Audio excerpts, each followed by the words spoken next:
Paula, are you a doctor? Yes, I am. Okay, thank you. We are live. So good morning, everyone, to the Licensure Subcommittee meeting for PEPSC. We are here to have our second meeting to discuss the rules and policies under consideration and review. Today we have LICN 012, LICN 014, LICN 024, and LICN 027 and the corresponding rules to further to discuss and review and make recommendation.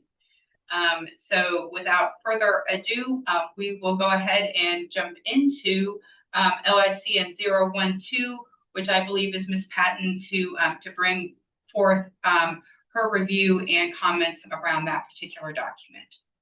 Yes, ma'am. So I have several questions. Could you share the policy 012? Yes. 012? Yes, sir. Okay.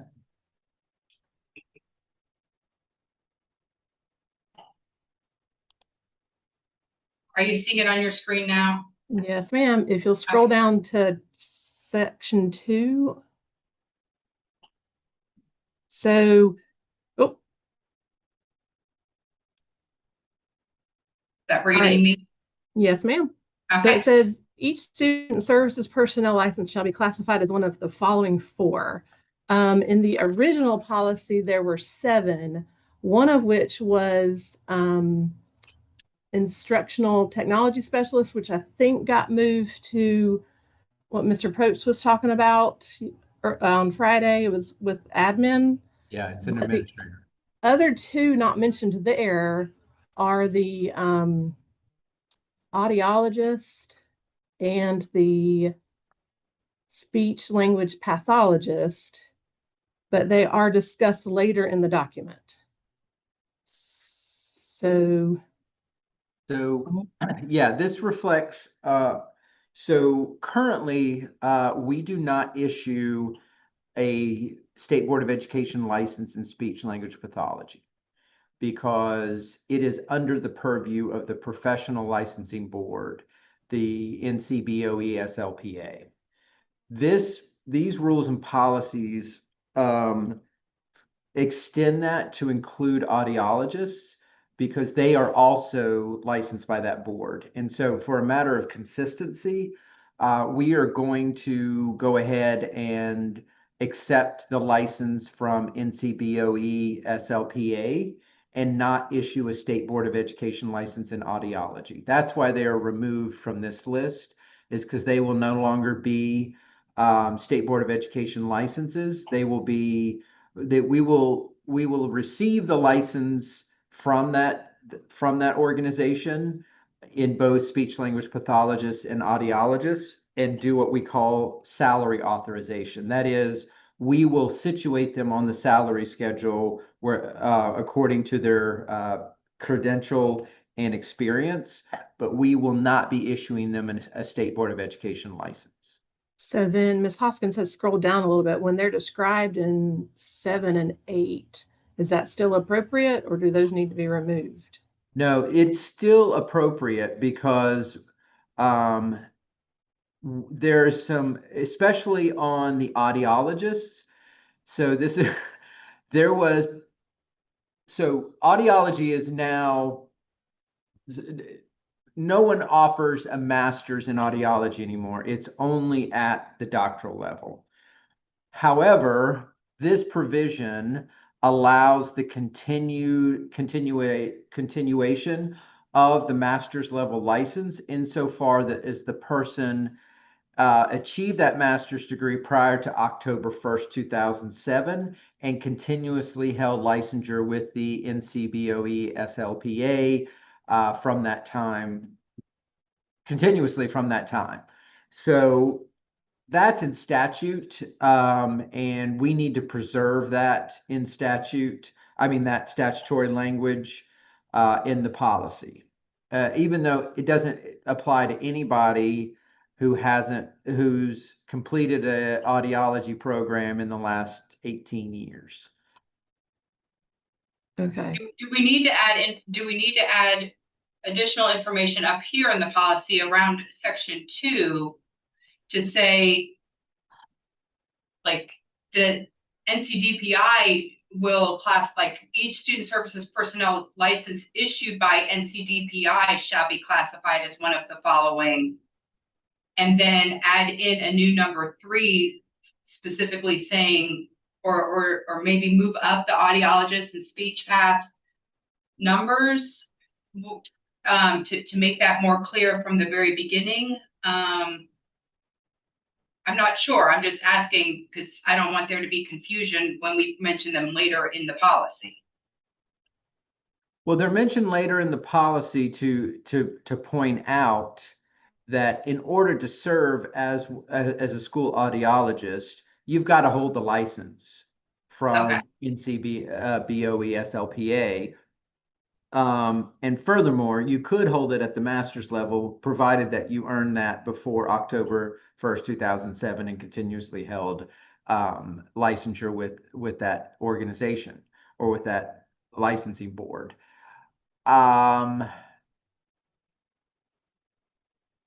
can't answer your question. Like, I mean, you're free to make that recommendation that there be some note into that indicates, I think your point is these are student services areas, student support, instructional support areas, student services personnel areas, but they are not technically licensed by the State Board of Education.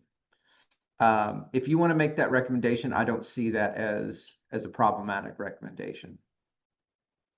Ms. Patton, what is your recommendation? Well, look at number 3 real quick. It says, except as otherwise provided by this policy, to qualify for student services personnel license, an applicant must complete an educator preparation program at one of the following levels. And so I do wonder if you're suggesting that 7 and 8 maybe get moved above that would help clarify, like we're still acknowledging them, but they're just not a part of the rest of this. Might be a good, I mean, I kind of like that. Just my opinion. So if you put it above number 3, it does suggest that 3 applies to those two areas that we're referring to. And technically it does not. So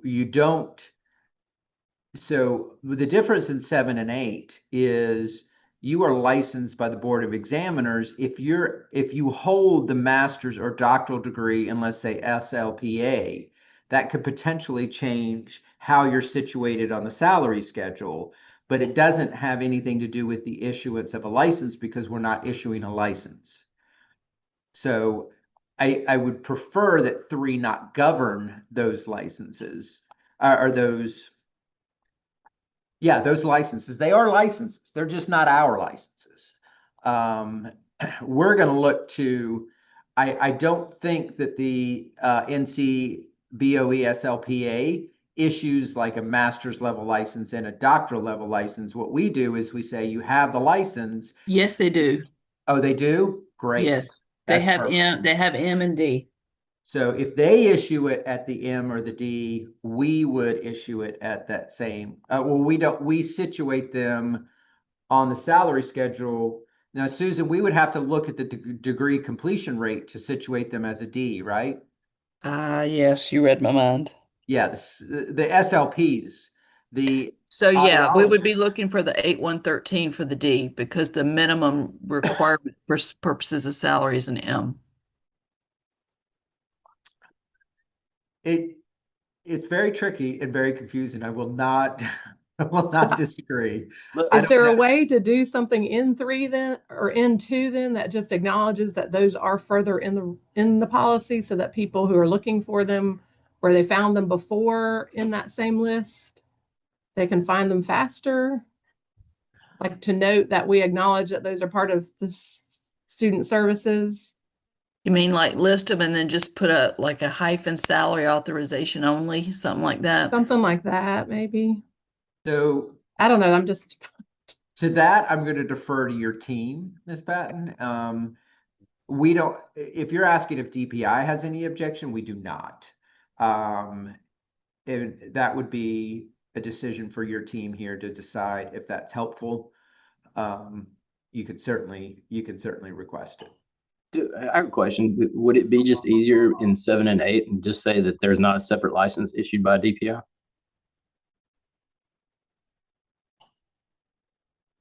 So you want it to specifically state that this is not a license issued by the State Board of Education, in addition to the fact that the license is coming from NCBOE SLPA. Is that what Well, you're we saying? don't issue new licenses, but we have some that we did issue from back in the day before all this took place. Okay. And that we could be- certainly have audiologist license that we've issued, because this represents a change as of Right. now that we're no longer going to issue an audiologist license from the state board. So such a statement would have to be date specific. I mean, that would help clarify. Yeah. Could we say at the beginning of 2, something kind of generic, like as an opening sentence, student services personnel licenses are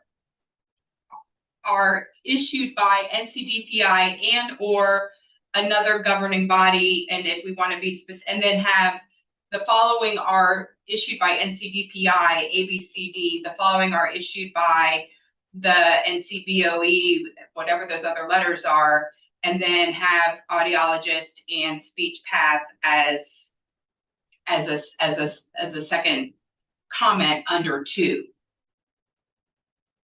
So there would be a generic opening sentence and then a 2A that would have the 4 pieces under it, and then a 2B that would have the 2 pieces under that.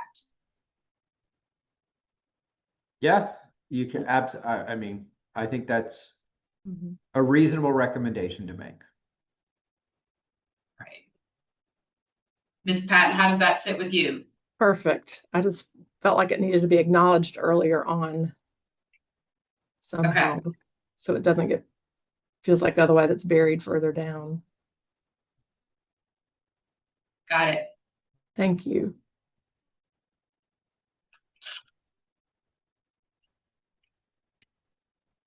Good. All right. So what's next? So 3 and so 3 and C do not match exactly. So C is in the rule 0306. In 3 it says, and this is, I don't know how nitpicky I'm supposed to be getting, but 3 says the applicant must complete an EPP, but in the rule 0306C, instead of must complete, it's have completed. So like grammarly, it doesn't even No. applicant have completed. Yeah. So alignment in language between hold on, let me see what I've got here. Like this, like technically 3 looks fine to me, but 0306C looks weird. It says an applicant have completed. Yeah. So there's, yeah, so the grammar thing aside, you want the language, you want the language establishing the requirement to be consistent. Yes. Okay. I think that's good. So 306 should say an applicant must complete an educator prep program to align it with the policy.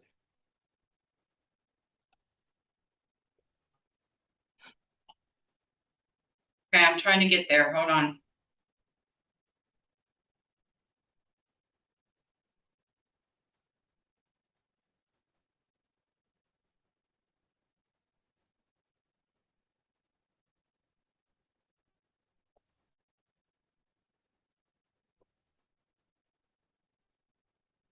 All right, so I'm coming down to C, right? Yes, ma'am. Okay. Oh, yeah, got it. So you want that to be an applicant must complete. Yes. Got it. Because number one, the grammar's not correct here. And then number two, it doesn't match the other. So I was assuming they were supposed to match.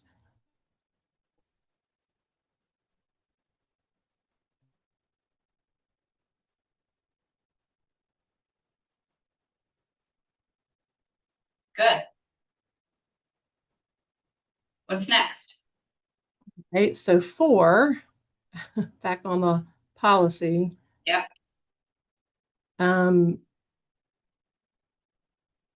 Do we need to make any reference as to what 16 NCAC 06C 0369 is? Or do people just go follow up?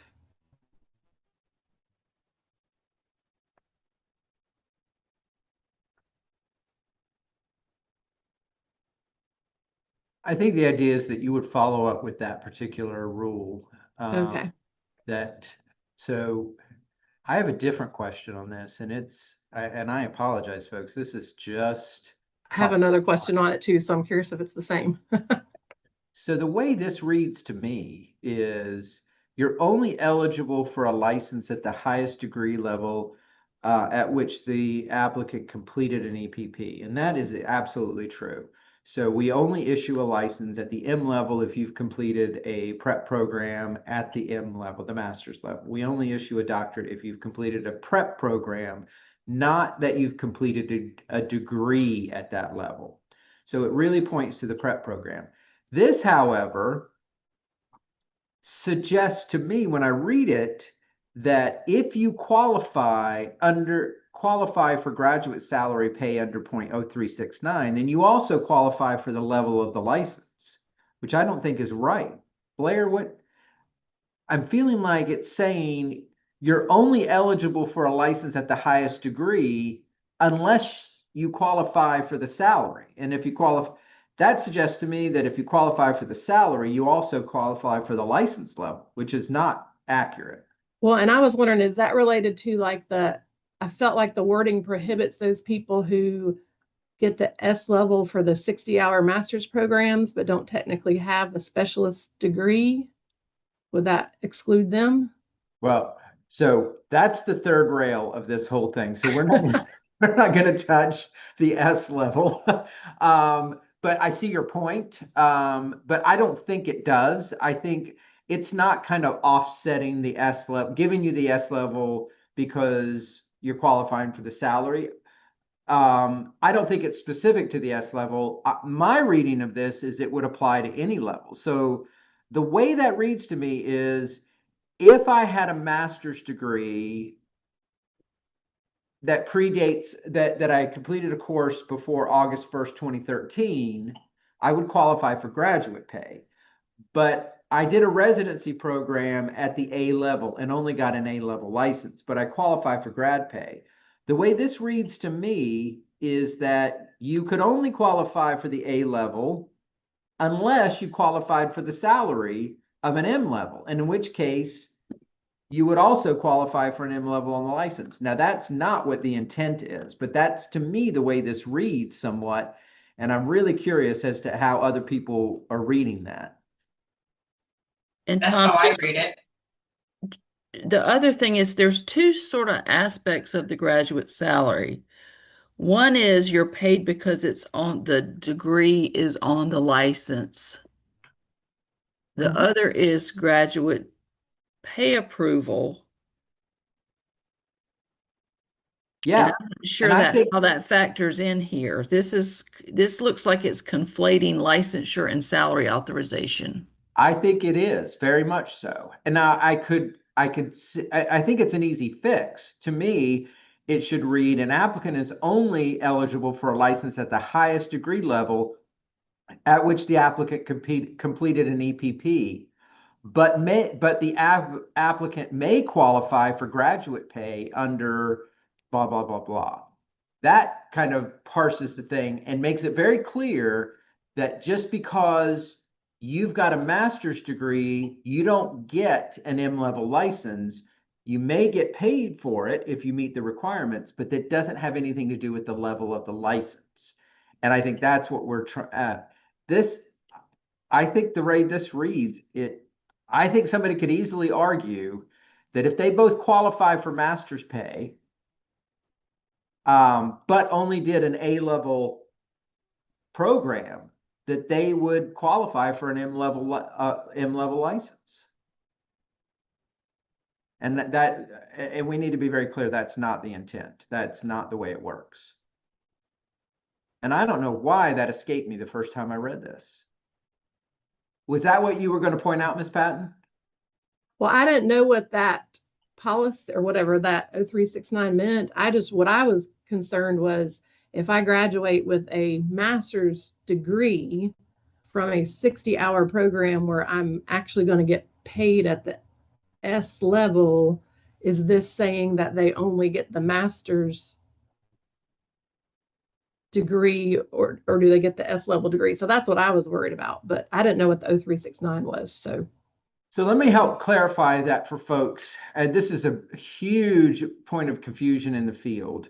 So you can only get a level of the license that's comparable to the level of the highest level of preparation of a preparation program you received. So, and that has nothing to do, it can coincide with a degree, but it doesn't have to. So you get a master's degree or you get a doctorate in education administration that is also a licensure program as identified by an EPP. That gets you a D-level license.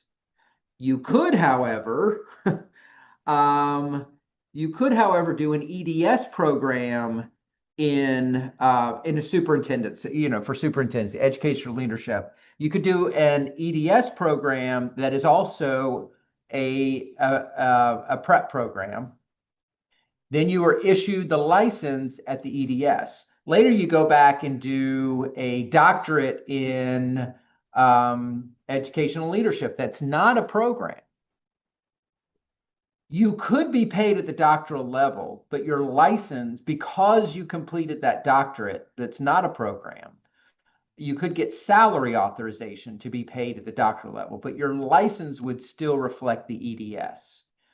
And so that's what we're trying to establish with this policy, make it very, very clear to folks that salary authorization is separate from the level of the license. And so just for the arguments with like the 60-hour master's programs, those people get a master's level license, but get salaried at the higher level. Is that right? Is that what you're saying? No, they're being issued an S-level license. They are. And the problem with that particular thing that we had to pull it back is it's inconsistent across the state and across EPPs, whether it's an M or an S for some of these areas where they're doing the same coursework. So we're going to have to, that's part of the thing that we're trying to do is standardize that, but that's going to come as separate work for PEPSC because we can't work it out to everyone's satisfaction in this truncated time frame. But this issue in particular is one that Susan and I are recognizing needs to be very clear in the policy that there's a distinction between the level of the license and what salary you may qualify for under certain conditions. And those are two separate issues. So But Tom, where are those MATs landing since it's an initial license? Those resident this is license. another great question, Dr. Price, because a lot of people think that you can only be issued an A level as your initial license, but that is not true. You can be issued your first license in the state at any level at which you received the preparation. So if somebody forestalled getting a license or didn't do any educator preparation until they were in a doctoral program, and then they decided, you know what, I'm gonna do a doctoral program that also leads to licensure. If they were to do that, they would be their first license, they could be issued at the D level if that's what they did. But yeah. But they would only get paid on it if they completed one graduate course towards that degree prior to August 1st, 2013. You can see now why Susan and I have been advocating for a long time to disentangle licensure from salary, but Mhm. we don't see a world in which in any time soon, we don't see a world in which that happens, because they are very different things sometimes, and sometimes they're the same thing. Mhm. So what do you propose for read as instead then to kind of cover those bases? So, I'm not an So- attorney, but you have one at your disposal. My suggestion would be that that clause that begins with unless be changed to, but the applicant may qualify for graduate salary pay under blah, blah, blah. I put in however, but that's what I've captured in the notes is however, the applicant may qualify for graduate salary pay. All right. And Mr. Collins will fix it as long as he understands what the issue with it is. He can do the appropriate language. I will note, Tom, that same sentence structure is in rule or policy 11 as well. Okay. But it actually refers, instead to the rule, it refers to the policy 6, license policy 6. So Oh, I got you. Yeah. So so they're referring you. The policy refers you back to the policy. The rule refers you to the other rule. you know, That seems reasonable. But if that same language exists,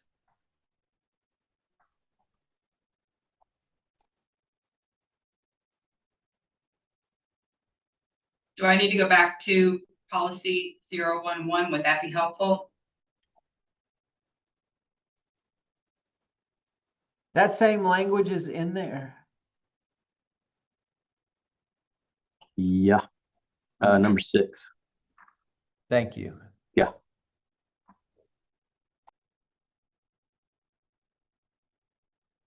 Yeah.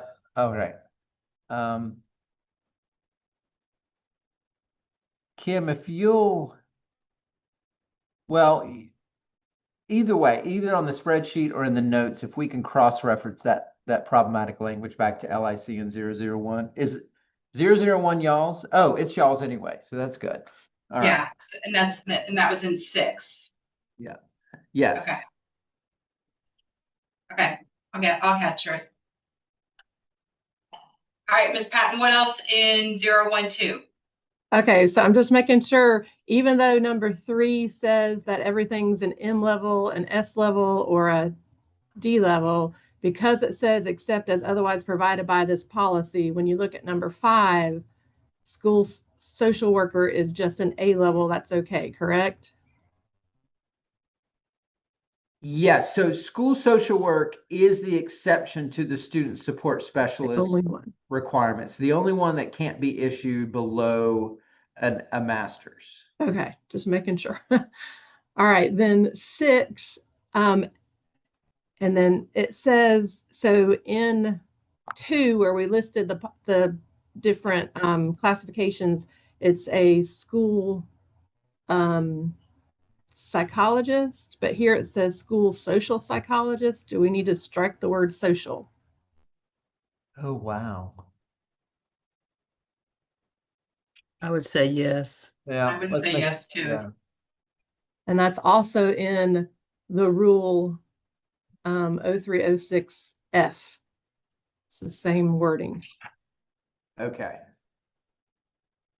That's helpful. It should align with the license, not the degree or whatever it's trying to do there.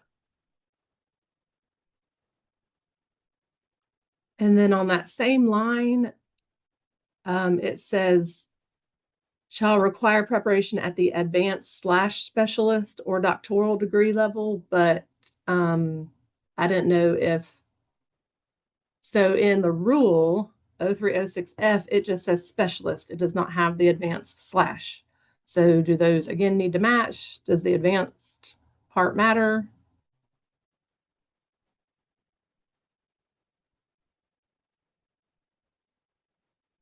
So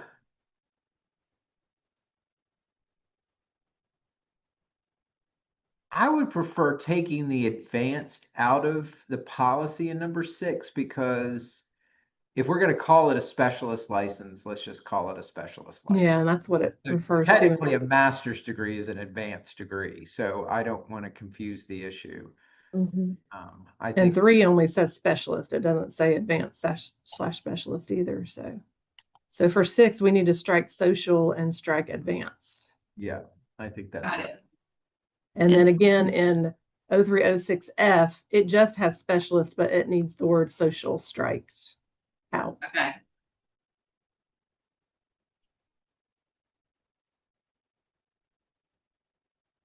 And Tom, when it comes back, once we do the undertaking of the whole S level, there's also historically sprinkled throughout. Sometimes it's 6-year advanced, sometimes it's just advanced. So we're gonna probably need to do a replace all or a find all to make sure we tidy that up. Yeah, I agree with that.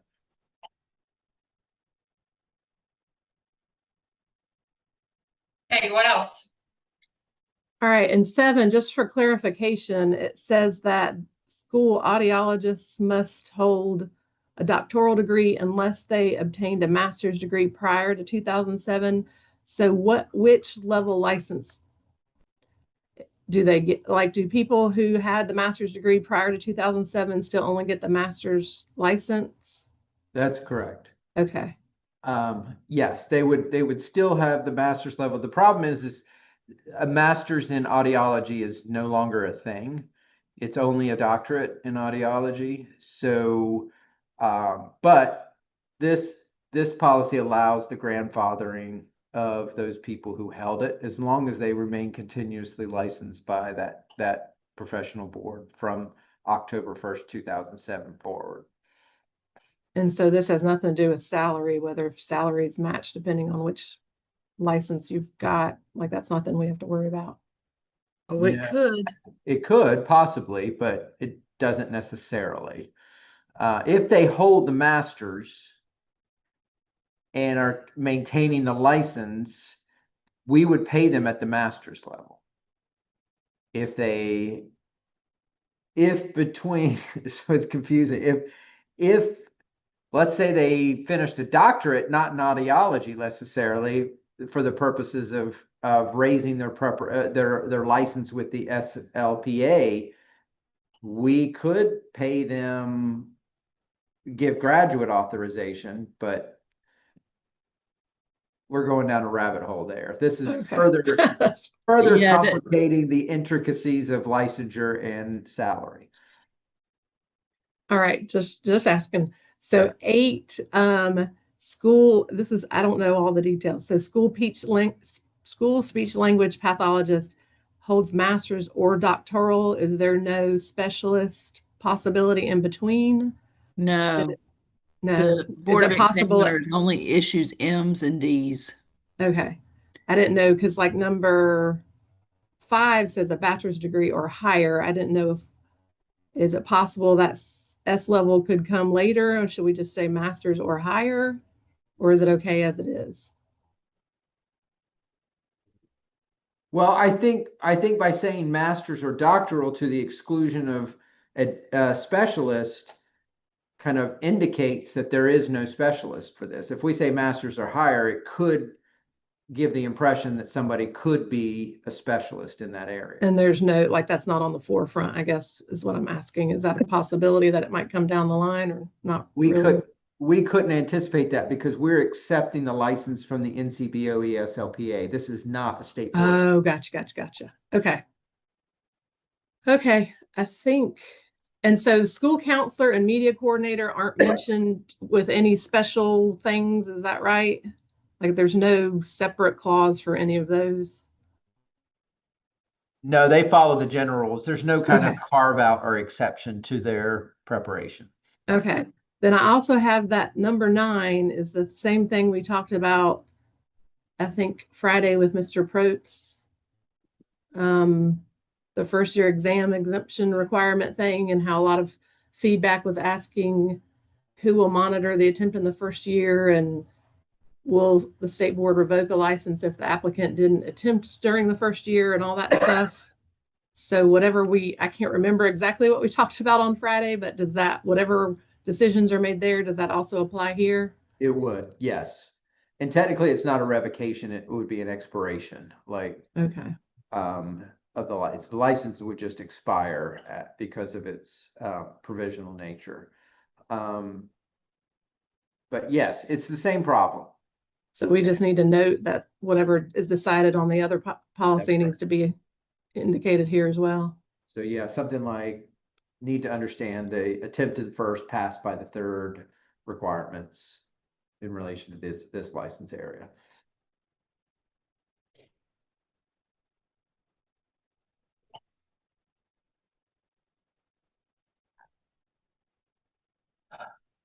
Folks, I I think that's- apologize, but I'm gonna have to step away for just a second. I'm not asking, you can continue on. I'll just be back in 1 minute. So I think that's all I had on LIC and 012 and Rule 036. And I'm sorry, Okay. I'm just trying to clarify from a teacher perspective. I don't know all the details, so. No, what you've given us, I think it's been very helpful and great for adding clarity, and we certainly were able to clean up a couple of, I think, potential real sources of confusion and or misinformation. So I appreciate the thoroughness of your review. Absolutely. The only thing that I captured in addition, well, no, that's not true. So, okay, I'll capture 306 that had the strikeout for social and psychologist, but Yeah, so- not the advanced, because it didn't have that language in there, and then everything else follows, right? Yeah, so I think in 036, B should match whatever we're changing for 2 here. Right. C had language changed from have completed to must complete. Right. And then Oh, that's what I did. Never mind. Okay, I got it. I see what I did in my own notes. okay. D I blended the 012, the 012s with the 306s, because anyway, I've got it straightened out now. Thank you for Okay. that. You just helped me get clarity. That's and great. then D should match whatever they change 4 to. 4, right, got it. Yep, and And then then- F is the social and the advanced. Yes. Got it. Yes, that Okay, should- very good. Yeah. Oh my golly, I even followed all of that. All right. So I also had 014, sorry. Yeah. And there's not as much, but there are a couple of things. How do I make my thingy go to the bottom? How do I? Hold on. There we go. Okay. Now how do I get them back?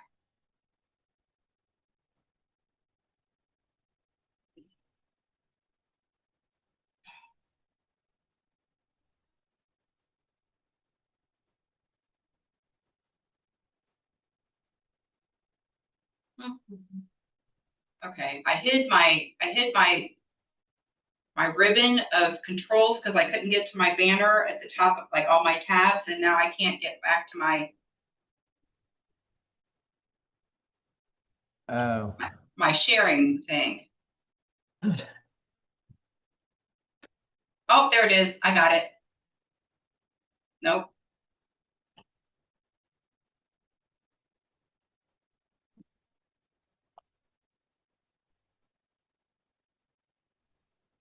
I don't know anything about Google Docs. No, this is a Zoom thing. Oh. What are you It's trying, you're trying to share? I hit the Zoom controls, and I don't know how to get the Zoom controls back. Is it up on the top as a, It Did it- was.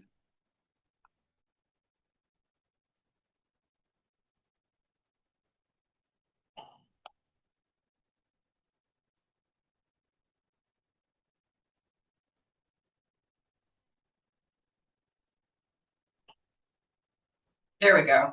Okay. I don't know what I did, but I fixed it. Sorry about that. That's okay. So there's not much here, but if you'll scroll down to number 7 in the policy? in the policy under assistant principal, So you see how it has an A and a B. So the A is to qualify for provisional assistant principal license. B is a provisional assistant license. Oh, yeah, the language, right? Well, actually there may be language I didn't pick up on, but the rule 0308 has another like subsection that's not showing up here. Says Uh, go to rule 0308G. Yep. It's the provisional license can't be used to serve as a principal. That provision? Yes. Yeah. So it's 0308G number 3 is not captured in the policy, but only in the rule. So I'm assuming it needs to be copied into the policy. I think that's fair. See how under G there's a 1 and a 2 that matched the policy, but there's Right, also a and 3. three needs to go into the policy. Yes.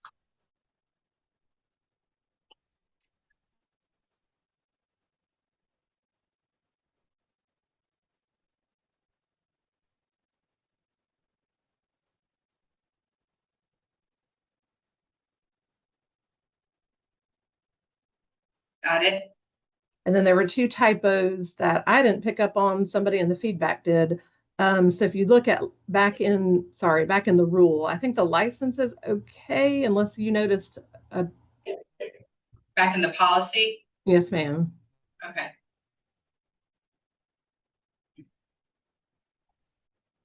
So at the end of line 10, which is under section A, Are we in the policy of the rule? I'm sorry. so the rule now. Okay. At the end of line 10, it says something about a provisional license can satisfy all requirements, but it should be the applicant or provisional licensee. So this is on the rule now, Ms. Hoskins. Oh, I'm sorry. Sorry, 0308.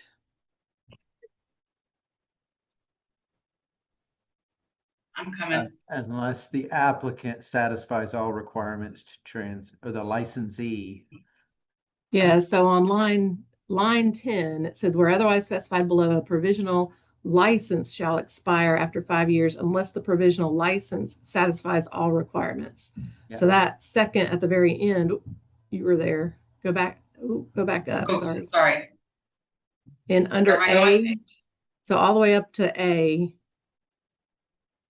line 10, it says you. where otherwise specified below, a provisional license shall expire after 5 years unless the provisional license satisfies all requirements. It should be either the last license there at the end should be license E or applicant. The license itself can't satisfy the requirements, is That's what right. this person was saying. It's the person. That's a good catch. I think it could be changed as easily by adding an E to that license at the end of the line. Licensee, the provisional licensee satisfies all requirements to transition. That's a really good catch. I know. I think it was the NC State reviewer, but I'm not sure. But she also noticed, so if you scroll on down to G, subsection G, I'm coming. sorry.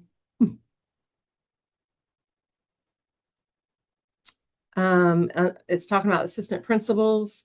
And so G2, instead of a provisional assistant license, it should be a provisional assistant principal license. So it's missing the word principal. That's in both the rule and the policy. Okay. Okay.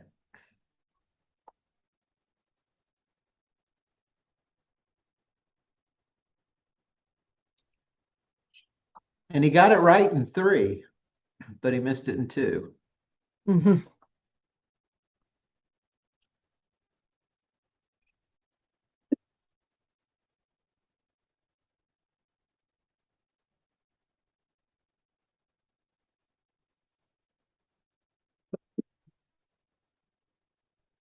Good. And I think that's it for that one.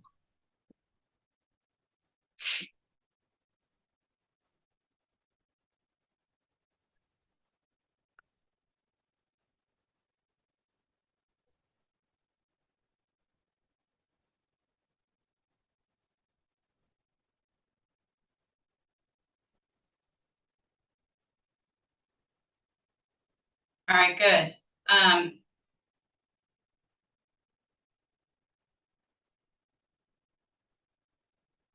So I know we're at 10:53 and we still have two more policies to review. Dr. Groves Price, are we going to be able to get through them in 6 minutes, or do we just need to go ahead and schedule another meeting and make sure that we have, yeah. Alexandra, you should be able to proceed because we took some of your other time and there's not Okay. another meeting scheduled. Okay, that's fine. I Or- just, Yeah. Yeah, and I don't think mine are going to take quite as long. I mean, there are a lot of comments, but there's pretty good alignment. Okay. gotcha. All right. So are we ready? Are you done? I am. Yes. Okay. So starting with policy 24 and rule 0337. Let me start big picture with the comments and then I'll go into kind of the nitty-gritty of the language. A lot of comments about the concern about taking the requirement to take the licensure exams in that first year. Some questions for clarification were also about the definition of the first year, right? So, for example, if you were um, in a residency license program, but you began in, say, January, is that first year, that first academic year? Um, is it the first school year? So you'd have from January to January. Is it more like calendar year? Um, that type of thing. Also concerns about the financial burden that this would have on candidates, on public school units, on EPPs, in terms of having an additional round of licensure exams, particularly when candidates may not be ready for those exams. An additional piece that was noted by one of the feedback um, persons that I thought was a great point says the nonsensicalness of this is exaggerated by the now renewable limited license, which allows educators to teach indefinitely without passing exams so long as their PSU signs off on their effectiveness. So that piece I wasn't quite sure about, but it seemed like a loophole is found in another policy. And so wanted to just sort of make sure that we bring that forward. And then one other piece is about the implications for reporting first-time pass rates for all of the licensure exams, when we know now that there are candidates that will be required to take it in that first year. So I don't know if this is discussed more on the EPP side of the house in terms of this policy or not, but there seems to be a lot of concern about that as well. Yeah. So my sense is you're pointing to the accountability model for EPPs. And so I'm going to defer that to Dr. Seiberg. I don't think that we do first attempt pass rates as part of the measure. It's best pass rate, but I'll let him confirm that. Okay. I will say that in UNC system, first time pass rate is what is driving a lot of what we do. I only heard 50% of that, Tom. Can you Okay, give me the question one more time? Yeah, so the question goes to, so let's parse one thing for you, Dr. Price, is that we're talking about the State Board of Education EPP accountability model. not the UNC system dashboarding metrics. So when we're talking about the State Board of Education EPP accountability model, we measure pass rates as best attempt, not first attempt. Is that correct? That is correct. It is most assuredly best attempt. But Dr. Price, I don't want to try to confuse the issue. If all we have is the first attempt, that would be factored in to the to that year's accountability model. If that person went on to pass, of course, we would replace that in a subsequent year of the EPP accountability model. So I hear what you're saying, and I do understand it, but I don't think we couldn't hold somebody in forbearance under the accountability model until such time as they pass. That would not be appropriate. The second issue that you're raising is absolutely correct. And, you know, I kind of applauded our friend from UNCC when he raised this issue of the nonsensical nature of this in relation to the limited license and the renewable limited license. I will say that the only distinction that I can draw from this is in number 4 of this policy. A CPL shall entitle the licensee to practice as an independent professional educator in North Carolina. That is not true of the limited license. You are not an independent professional. You are a professional. Your license is only good in the jurisdiction in which that limited license was issued. And so that is the prevailing difference on this, is that the limited license should not be construed as an alternate form of a CPL. It's really not. And so that's the only thing I can offer, but the statute creates this dichotomy of you got to pass the test, but you don't got to pass the test. Right. Okay. Okay, so moving into the sort of the line by line, if you look at right there where number D, you have having completed a beginning teacher support program as provided in TCED 16. I couldn't find the TCED 16, but if you go to the rule, that same line is referencing Rule 0381.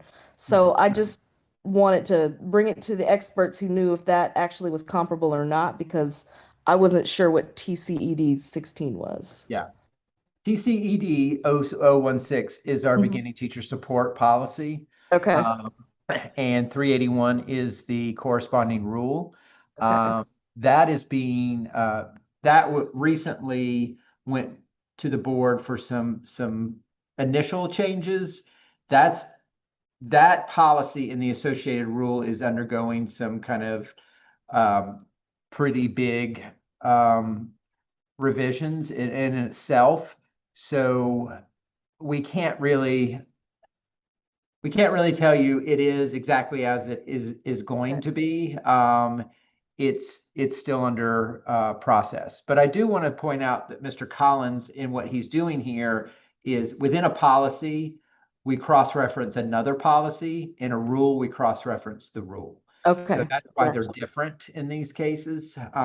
But the short answer to your question is yes, that's the right policy to point back to, and that is the corresponding rule related to that policy.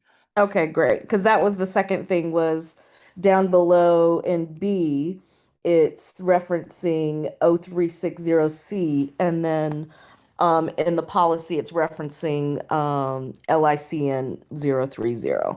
So, but if those align, then that's great. Yeah, and I could show you, so 030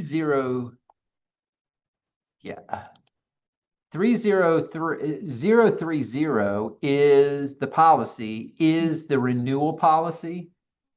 And that has a provision in it that if you're rated in your renewal year, if you're rated on any standard below proficient, that you've got to revert back to an IPL. Okay. And so when that occurs, you are not then subject to beginning teacher support if you revert back to an IPL. Okay. And that, and in the rule, that is the correct corresponding rule to that. Okay. Under the administrator section, under B, let's see, yes. So, it says meet other requirements for the license provided by the State Board of Education policy. In the rule, it says meet other requirements for the license provided by this section. And so I think similar to what colleagues in the EPP section were talking about, this section. So just some clarity about, should that also be reference a particular, is it this section B of the rule, or what section?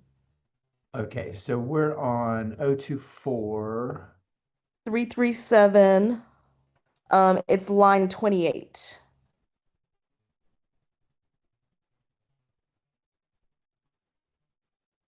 And it says meet the other requirements for the license provided by this section. But there are no other requirements in this section. Right. All right.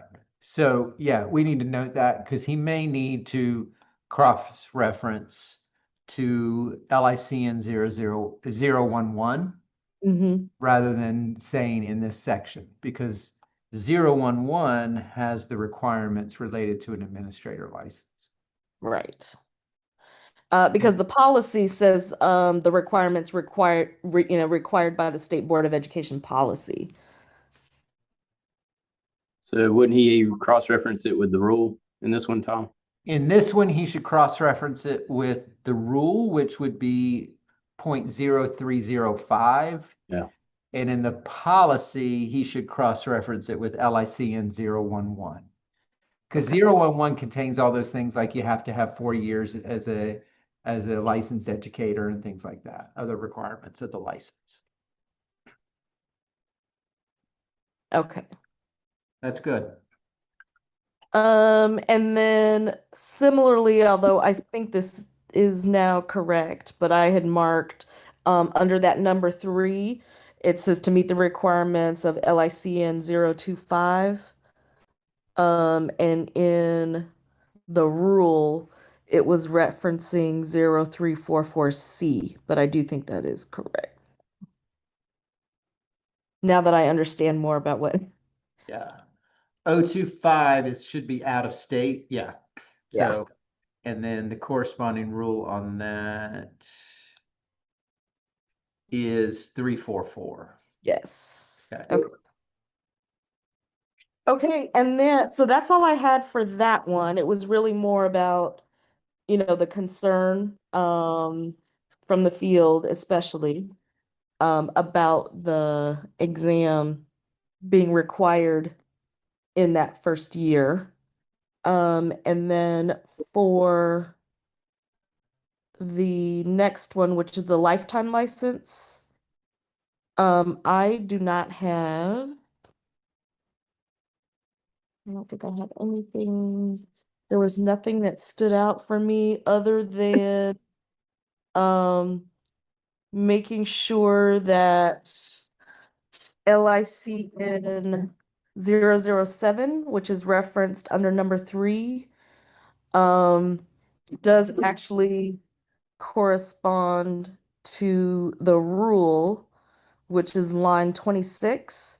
Yeah. That says section 0.060000 of this subchapter.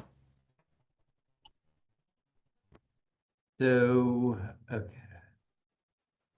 Let me look at the rule on this real quick. 349. Yes.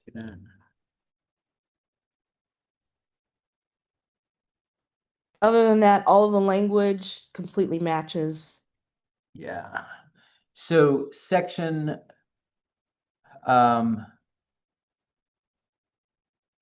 I'm not loving of this subchapter. Because the subchapter is 06C. So it's picking up everything 0.06 and beyond, which is correct, because in that you'll notice that there's the rules are 0.0601 through 0.0608, and then also 0.610. So yes, those go back to all the requirements under which, or all the rules under which you could have your license suspended or revoked. And Okay. then I can confirm that 007 is that policy that governs Okay. revocation, suspension or revocation. Okay. Well, that's all I had. Great. This is some good stuff, you guys. This is I clearly need to brush up on my legal, my reading of legal documents. Me too. Me too. All right. All right, well, wow, that was a lot for an hour to discuss, which was really great, really good, robust conversation. I appreciate everybody's time on the call today. And again, I appreciate your due diligence and your attention to detail, and especially the attention to the feedback that we received from the field, and incorporating that into our conversation today. I did a much better job on Friday of keeping up with the notes in the Word document than I was able to today, because I felt like I needed to focus in on the conversation to really understand. So I will capture the rest of the notes in the Word document and send that out to the committee for review, to make sure that it captures everything before I put it into the official spreadsheet, just to make sure that I haven't let anything fall between the cracks. I want to make sure that I honor our conversation in its entirety. And if there's anything else that comes up after this, or as you're doing any kind of additional review, we can do that through email, as long as it doesn't require the whole group to need to come back together again to have further discussion. So I thank you for your time. And Dr. Evans, is there anything that I've missed? No, thank you. So All may I right. ask a quick question? Dr. Evans, did you take some notes on the discussion that could be useful to Ms. Hoskins? I have a few notes, Okay. but Ms. I know Hoskins, would it be helpful? Miss Hoskins has been taking a majority of those notes, so I backed down a little bit on that because Yeah, I have the notes. I just didn't Yeah. capture them in the Word document yet. Like I've got Okay. pretty good. I've got good notes about what needs to happen. I just wasn't able to capture them in the Word while we were going. I captured them by hand. Great, great. All right. I just wanted to make sure that if you needed anything from Dr. Evans, that we can always touch base too, Alexander, if you need me. Absolutely. I know that. all right. Thank you all. Thanks, Thank you all everyone. so much. Appreciate it.